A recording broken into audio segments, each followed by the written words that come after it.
when we think about shochu, there are two very, very broad categories where it can be broken down, which is Honkaku Shochu, which is our authentic shochu. And this is essentially shochu where the government has placed some rules around it to ensure that it is of the highest quality. And the result is a shochu that is a true representation of that main ingredient.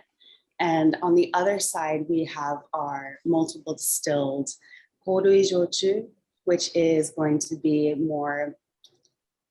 less flavor driven, a little bit more about getting that alcohol and a little bit on the cheaper side of the spectrum. So we're really going to focus on our Honkaku shochu or otsuri, single distillation in a pot still, nothing added to it afterwards, and a really, really stunning example of that ingredient. And I think of shochu as a terroir driven spirit. It really speaks to regionality.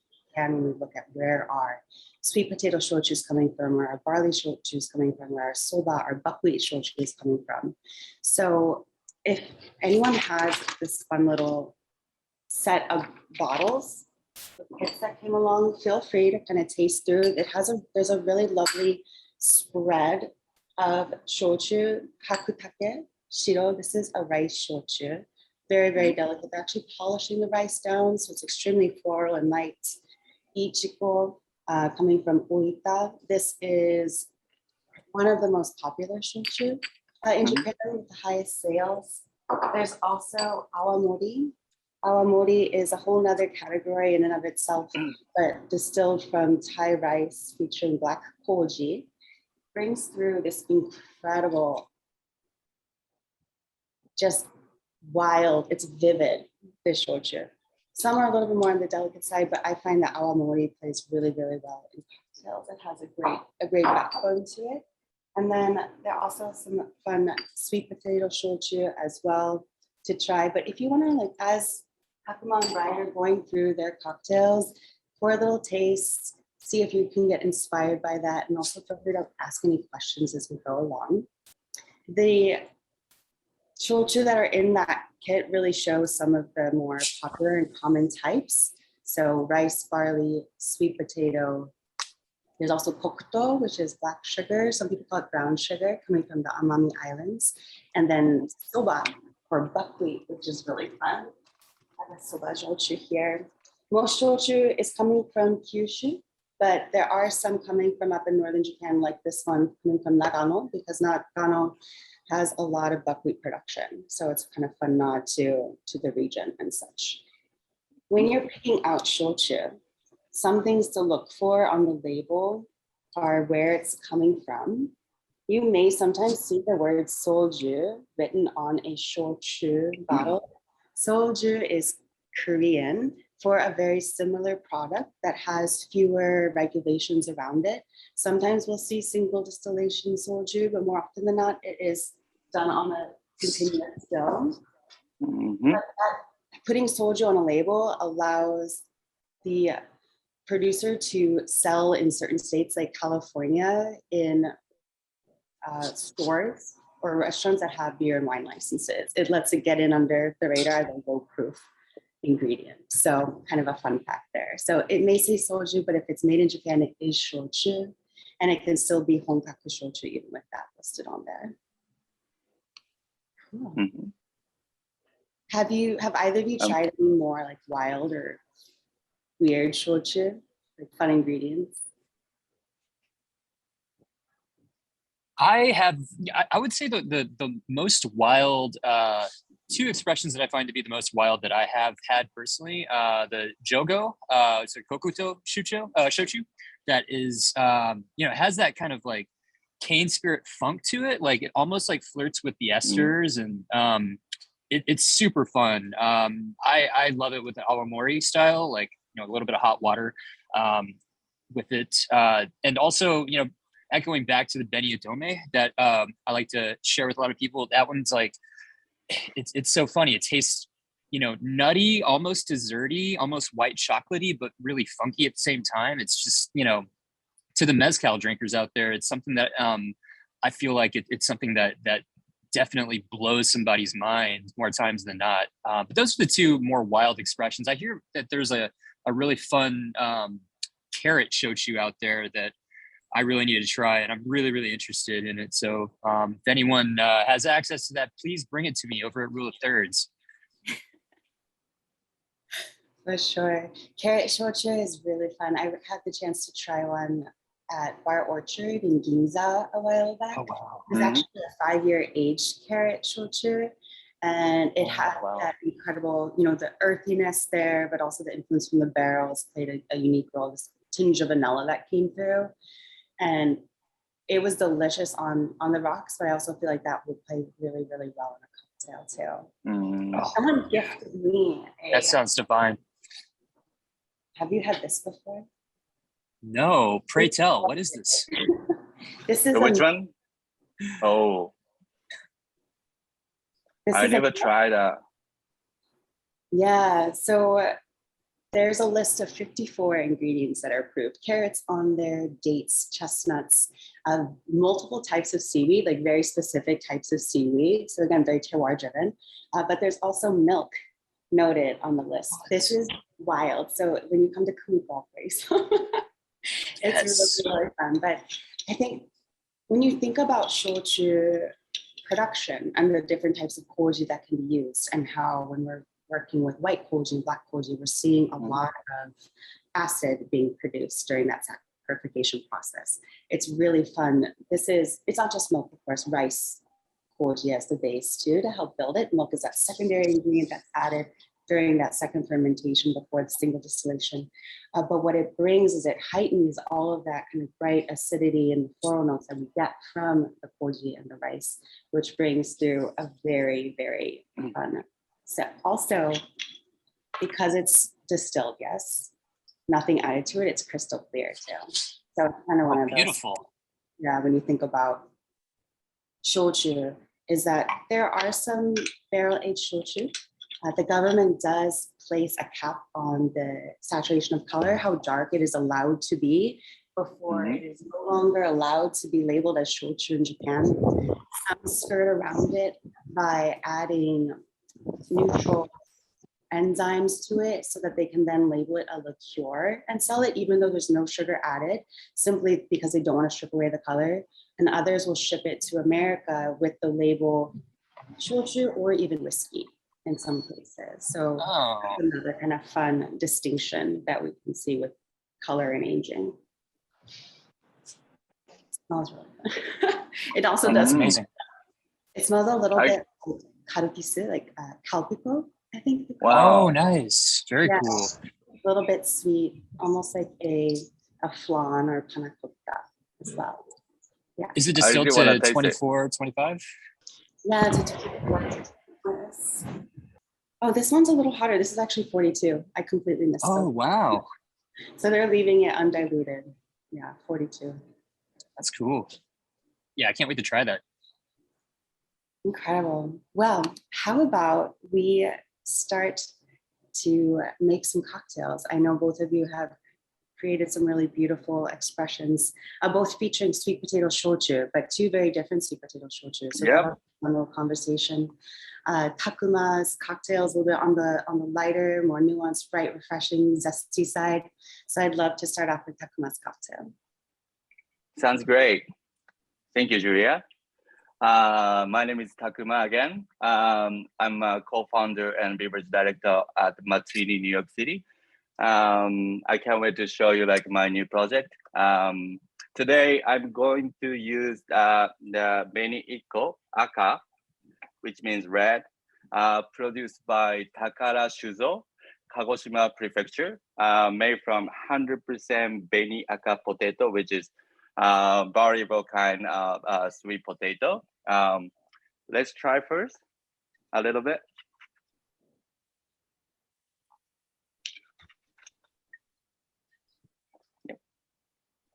Cheers. Cheers. Cheers. Mm-hmm.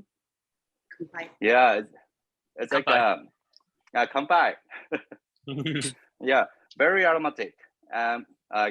With floral notes, and I can already feel it like plump, juicy sweetness from the Beni-aka.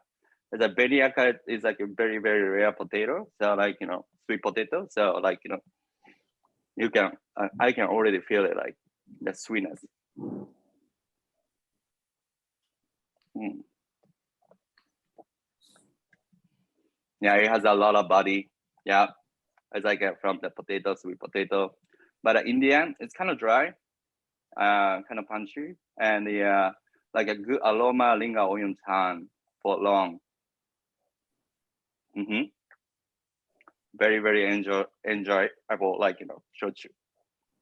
So today I'm going to use this shochu with the cocktail. It's called Guardian Deity.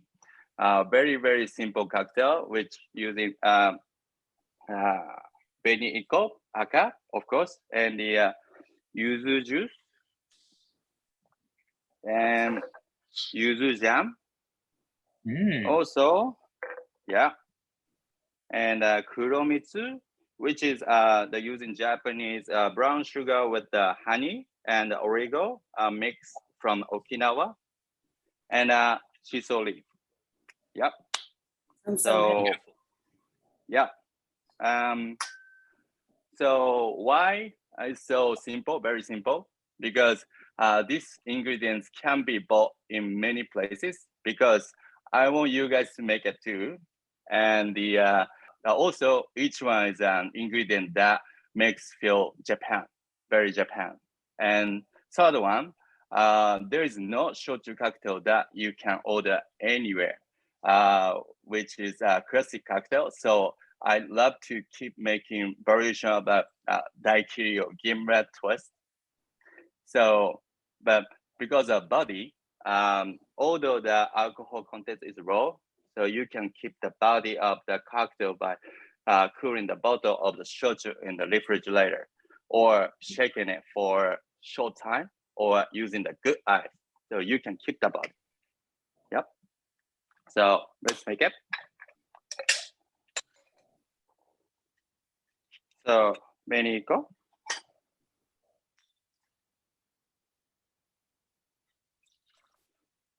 2.5 ounces.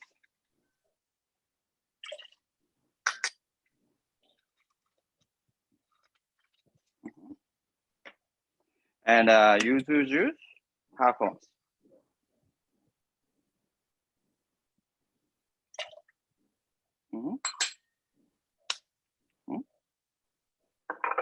And yuzu jam, I would say a big 1 spoon.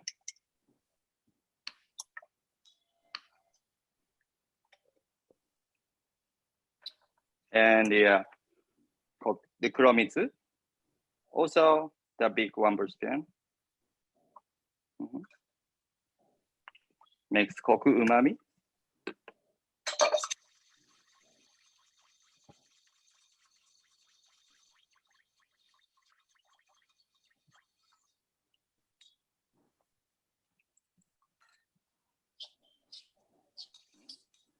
Very good, very delicious. Yep. So one more thing, so I call Guardian Deity because yuzu grows big and gives off a strong scent in winter. So it's say that the scents protect people from evil spirits. So that's why I name it Guardian Deity. Yep. So yuzu is a really special Japanese citrus, which I feel is a little bit more mainstream now in the US. In the summertime, if you harvest them, they're green still and can be enjoyed kind of squeezed into soba, like noodle dishes, or just zested. But in the winter, like Takuma said, they become fully ripened. Winter is citrus season. And they use the term bright yellow. They're so fragrant and amazing. And so for the winter solstice in December, we take a yuzu bath, where we put the yuzu in the hot water and just soak in all those beautiful aromas. Did you take a yuzu bath last year? What did you say? Did you take a yuzu bath last year in December? So I couldn't. I missed like the flavor so much. You can experience with the cocktail though. Yeah. Yeah. Definitely, absolutely. So let's take it. Light shake.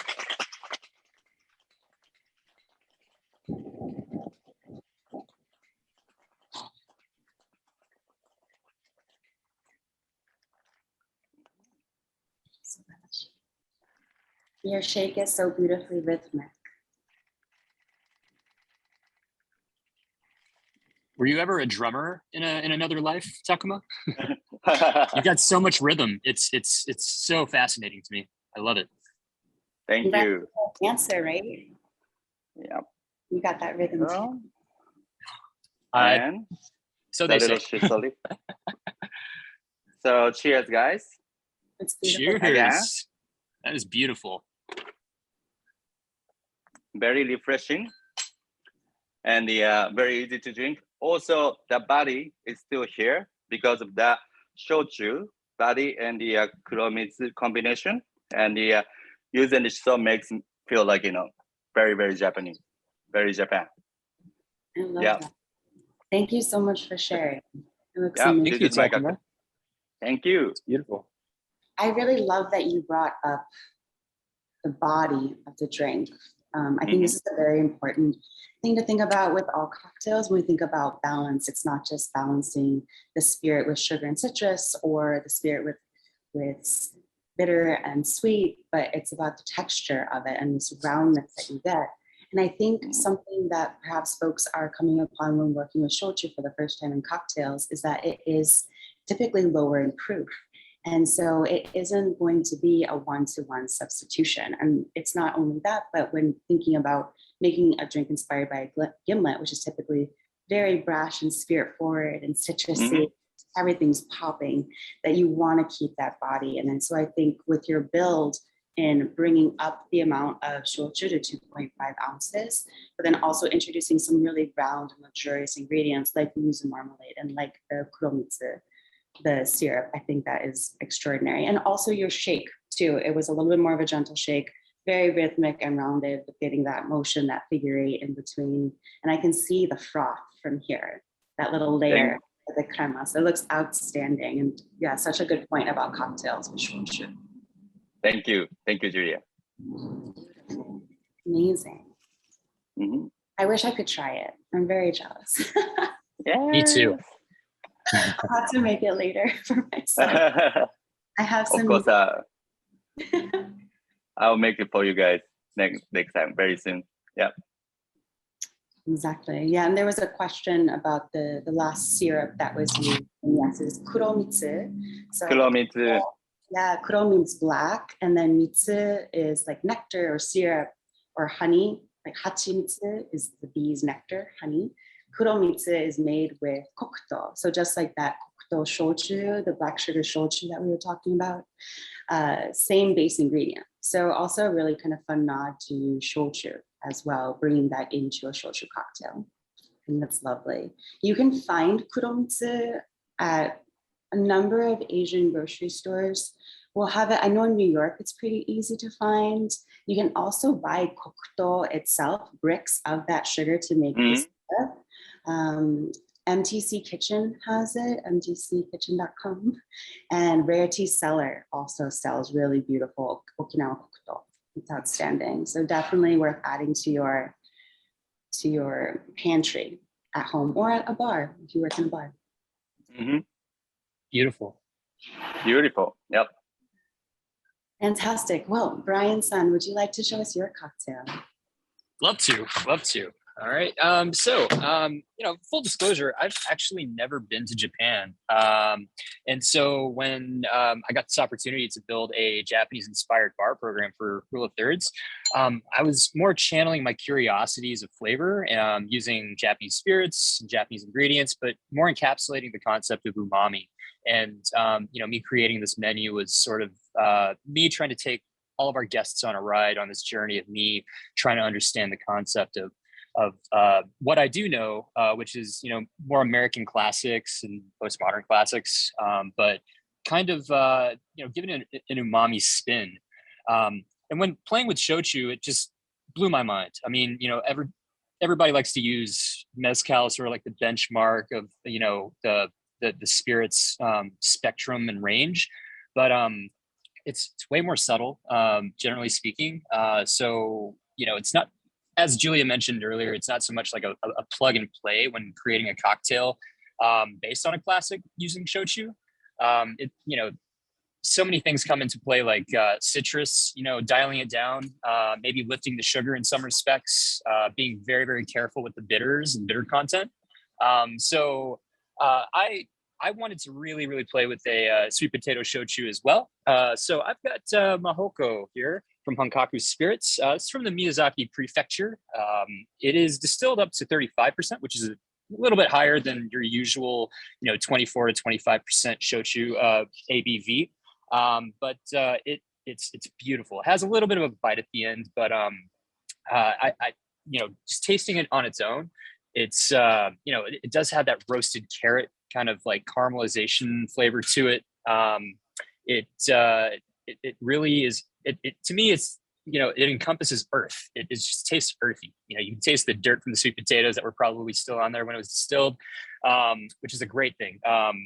So I decided to plug this into a classic cocktail called the Tipperary, which classically is Irish whiskey with green chartreuse and vermouth. I selected Mahoko sweet potato imo shochu with yellow chartreuse, a little bit of Lafroig 10-year to just like a teaspoon of it, just to kind of like bring up those earthen notes to the surface. And I've chosen a robust but dry Amontillado style sherry. And then there's a little bit of a maple honey blend. It's just a 3-to-1 blend of maple syrup to honey, orange blossom honey. And once the cocktail is stirred and served up, martini style, it is the surface of the cocktail is garnished and dotted with lobster oil, which this is Groy Nature brand. Something I found online that I find very fascinating. It does have a weird nuttiness to it, but at the end, it's like, oh yeah, that's lobster. It's pretty cool. So yeah, it's available online at some of your more gourmet grocery online stores. And I also have a house-made red shiso oil, simply made by taking 4 cups of loosely packed red shiso leaves to about a cup of a very neutral style oil. I use sunflower oil for this, and you just throw it in a Vitamix blender and let it blend for about 5 minutes until you start seeing it start smoking. Trust me, I think your Vitamix blender will be okay. But you know, if it breaks, don't blame it on me. I'm sorry. All right, so let's get started. We're going to start with a dash of orange bitters, and then just a teaspoon of that maple honey blend.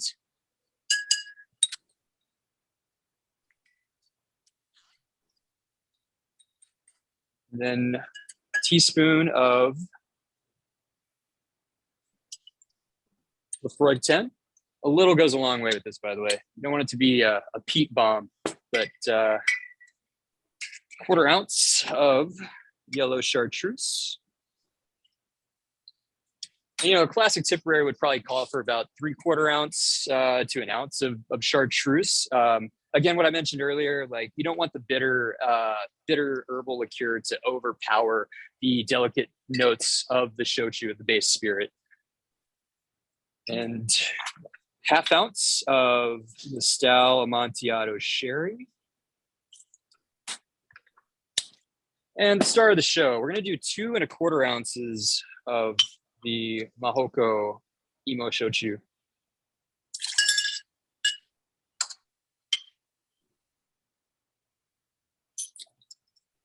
All right.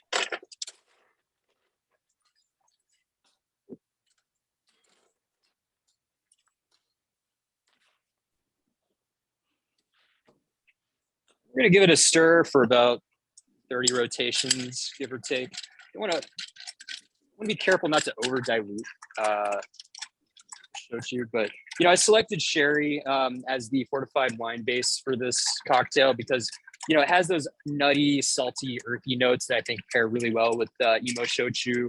And you know, this cocktail I've decided to name Spirit of the Beehive.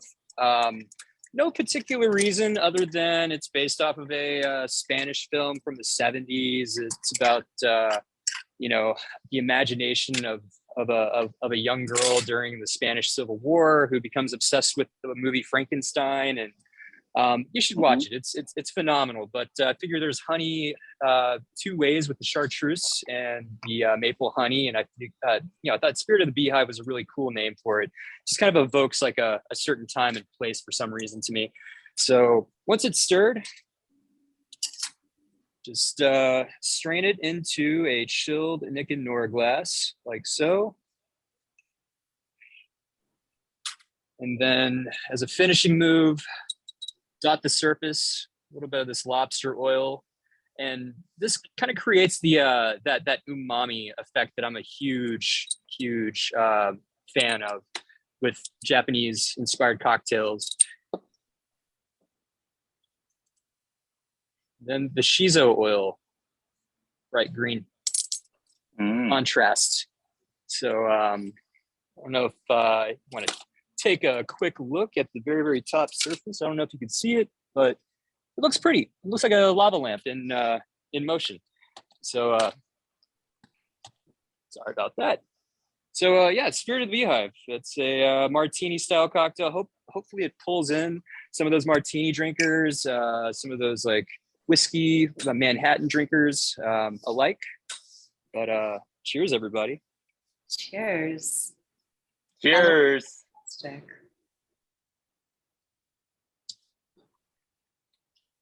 That looks amazing. Thank you. Yeah. I love the use of the 2 different oils on top as well. Kind of going back to texture and body and mouthfeel, bringing in a little bit of that roundness, right? Absolutely. Yeah, I'm a big stickler for aesthetics. It's been said to death, but like people taste with their eyes, and just any kind of wow factor you can incorporate that actually adds to the flavor. We try to find those opportunities left and right between our bar programs. Yeah, can't wait for y'all to try it one day. Yes, we'll hurry over. Yes, please. Incredible. Yeah, thank you so much for sharing that. And if anyone has any questions about the recipes that are being demonstrated or the ingredients that are being used, feel free to put those in the chat. It's actually like, I'm curious about lobster oil. Oh, lobster oil. Yeah. Yeah. It's funny. So our restaurant group's working on a new Spanish concept, and during the R&D session for the kitchen, they were, there's a big lobster dish that's sort of like one of the main events for the Spanish concept. And they made a bunch of this lobster oil, not this specifically, but this brand specifically, but they made a bunch for me to R&D with. And that's kind of what, what they were like, do you have any use for this? And I was like, if I fat wash it into a spirit, it might be a little too aggressive, but what if I dotted the surface of a martini style cocktail with it? And that just, honestly, it was weird working backwards from this particular ingredient, thinking, oh, wow, what kind of shochu would this go with? And then a sweet potato, totally. So yeah, no, it was a really fun process to take a garnish and work backwards. It's I'd say 1 out of every 10 cocktails I create kind of works in that mindset, and this is like one of the ones. But you can order this. I forget what website. Maybe even Rare Tea Cellar might have it. This particular brand, but for anyone with like a shellfish allergy, I would probably recommend. I believe Rare Tea Cellar has a poppy seed oil that is to die for. It also has that same kind of nutty flavor without having nuts or shellfish in it. Super fun. That's wow, that sounds it's not amazing. As colorful. Yeah. Yeah. Yeah, the poppy seed oil is not as colorful, but it's still a fun ingredient for sure. Yeah, there is a question about the lobster oil. Do you have a sense of what the price range is for that? Well, I'm a cost aficionado with these bars, so trust me, it is cocktail priced. This thing right here, this vial, I think it was like $18, which sounds like a lot, but you're only using a few drops per cocktail. So I think it factors in beautifully. For the number crunchers out there, I think you can probably hit a 16% bev cost on this. Yeah, that's a French product, right? Yes. Groix, Groix, and nature or nature. Yeah. Someone put a link in the chat. Thank you, Sarah. And you keep that refrigerated, or is it shelf stable as is? You know, I've had this thing hanging out for the past 3 weeks as previously opened, and it still has the same flavor. So 3 weeks is still good, but you know, anything bar related, especially oils, infused oils, I always recommend refrigerating it overnight. Like this shiso oil that I made, I always keep it refrigerated just to maintain the freshness of flavor. Sure. It's a fun textural element too. If it has at a different temperature, it'll read differently on the palate. And I remember Takuma, you mentioned as part of keeping up the body of the cocktail that you keep your shochu chilled. Is that right? Yeah. Oh, yeah. It's a great point.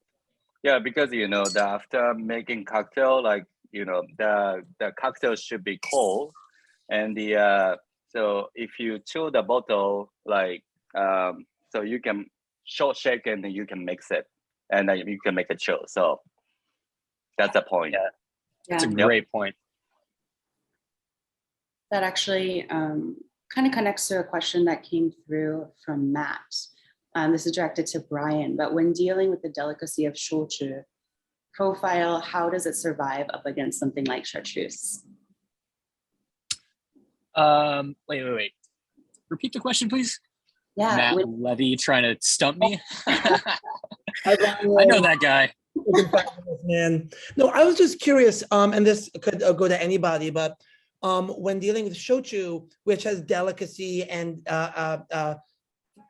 it's not a flavor powerhouse, right? The flavors are intimate.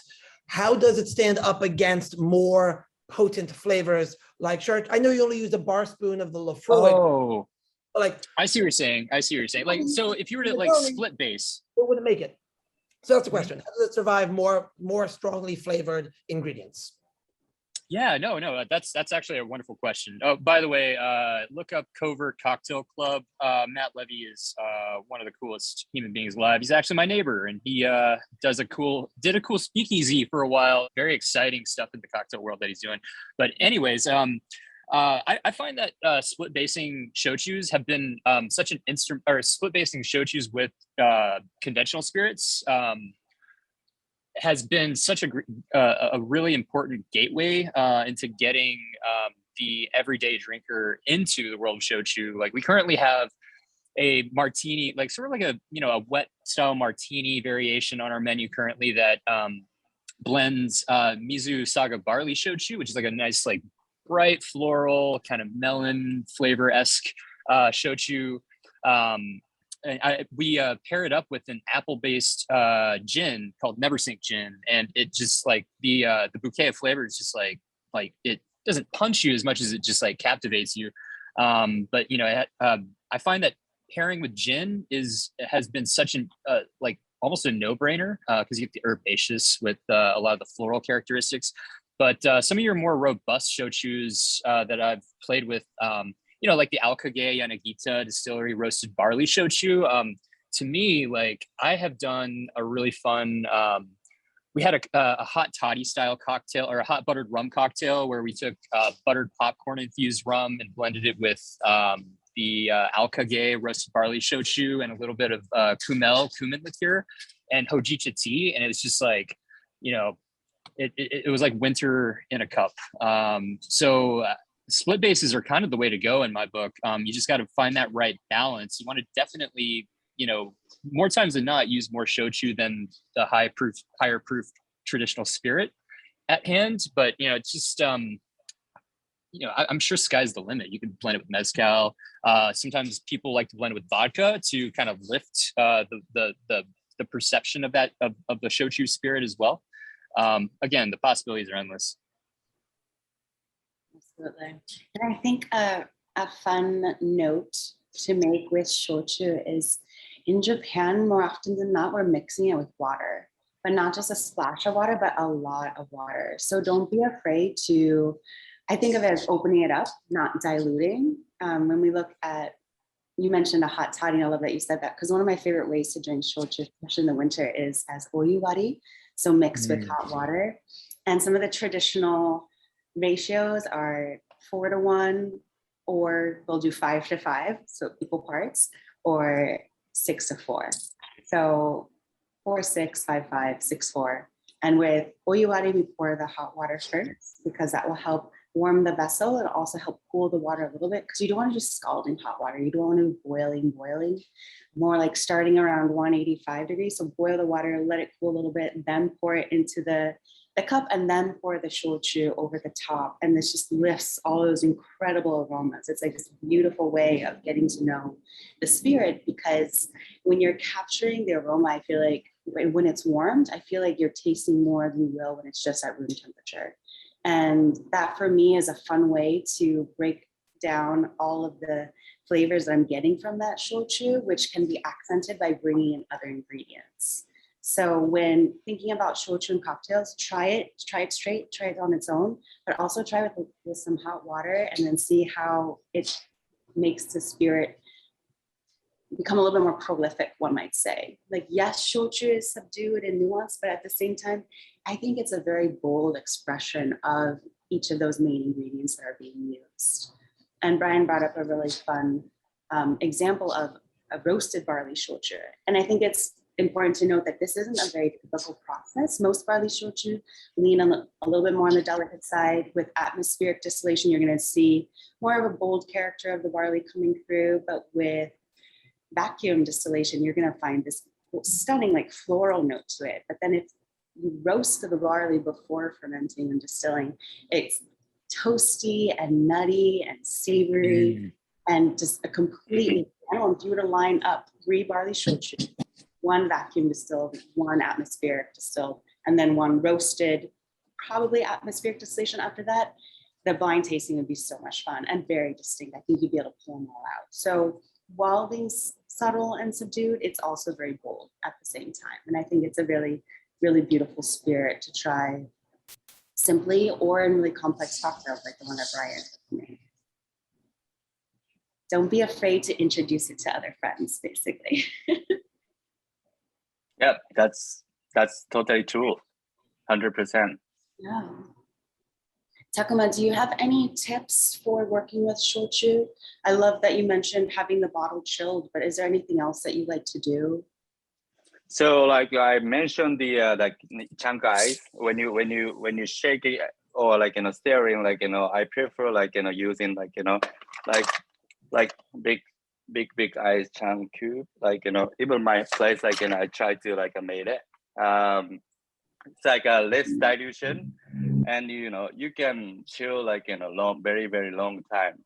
So that's why like so I keep doing that, and keep the bottle chill. Like pretty much that's it. Like a very very simple style, but as like try to like very precise. Yeah, that's fantastic.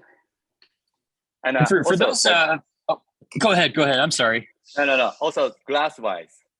So the chill the glass is very, very important too. Yeah. Very important. It's very, very classic, very, very basic, but it's like, the basic stuff is very, very important for me. Yeah. Sure. That's excellent. For anybody who can't find yuzu jam out there, are there any other like jelly jam replacements that you would recommend and to substitute it? Even it's not like a Japanese product. They have a Korean supermarket, maybe everywhere. No, like in a Korean supermarket, they have definitely have a yuzu jam as well. Yep. Oh, cool. Sometimes Right you'll on. see the Korean one might say like citron on the Oh. label.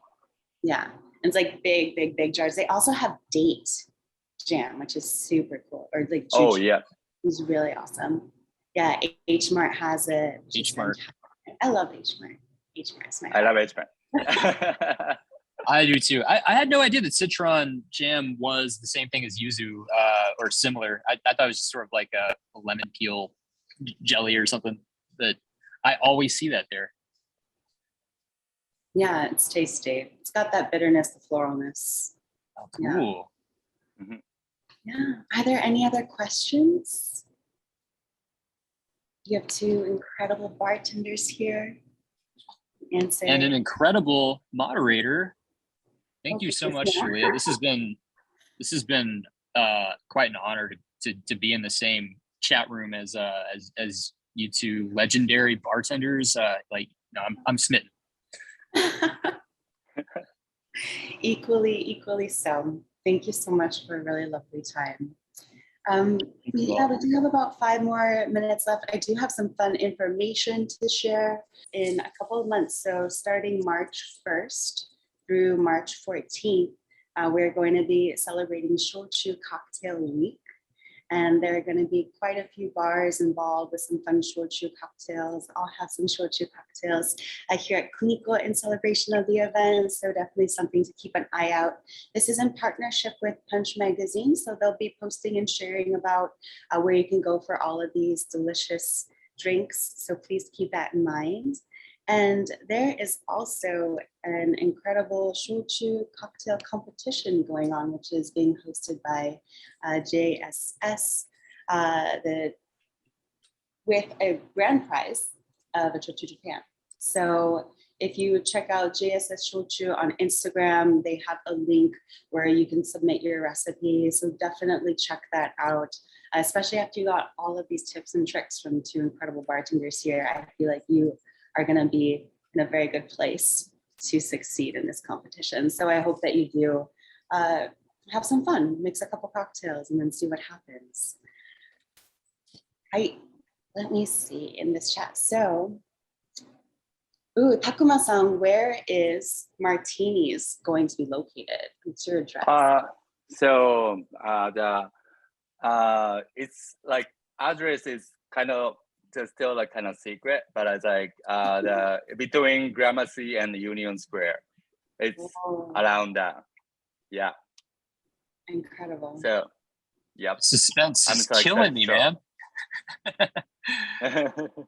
Everyone in New York is very, very lucky to have Takuma's bar opening up. I'm so excited for you all. Thank you so much. My pleasure.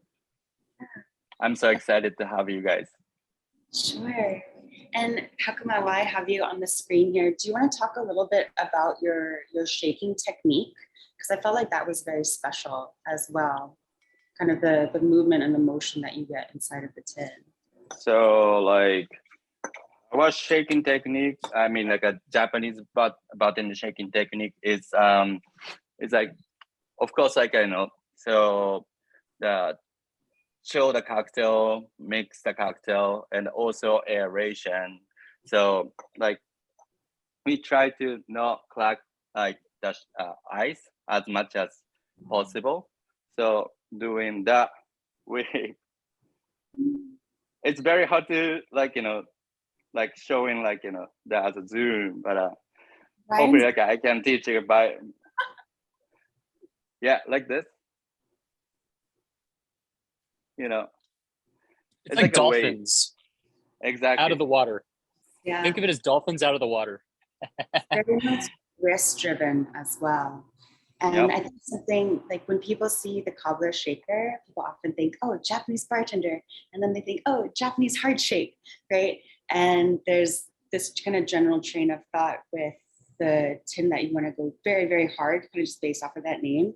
But it's actually more of a restrained movement. It's easy on the shoulders. It's a little bit more intense on the wrists. And I love seeing people shake with a cobbler shaker because there are some bartenders who they keep everything in. Their shoulders are tight and it's just this beautiful like wrist motion right here with an occasional like up and down. Takuma's I think is really beautiful because your hand is like underneath, right? And it's kind of caressing it and it's like bringing in this like beautiful wave like through and through. And that motion translates into the ice and into the liquid that's inside of the tin, making it do this fantastic infinity sign or figure 8 motion where it's not just hitting back and forth, very linear, but that curvature brings in more aeration, more bubbles. So it's a really fun way to get the chilling without breaking the ice too quickly, and then having a really perfectly diluted, perfectly chilled, perfectly aerated shochu cocktail. So thank you for your time. Yep, Julia, perfect, 100%. Thank you for translate. Oh my goodness. Well, so we are at 1:55 p.m. Eastern time, 12:55 p.m. Central time. So I think I would love to wrap it up here and thank everyone so much for tuning in. And thank you, Brian and Takuma-san, for sharing your knowledge and your really beautiful, stunning cocktails. This was a lovely Thank you so much. afternoon. Yes. Thank you so much, guys. This is such a great time. Thank you guys so much. And thank you to the Japan Sake and Shochu Association for having us. And please stay tuned for the next session after this as well. I hope many people can join. Thank you. Kanpai. Kanpai. ありがとうございます。ありがとうございます。Arigato.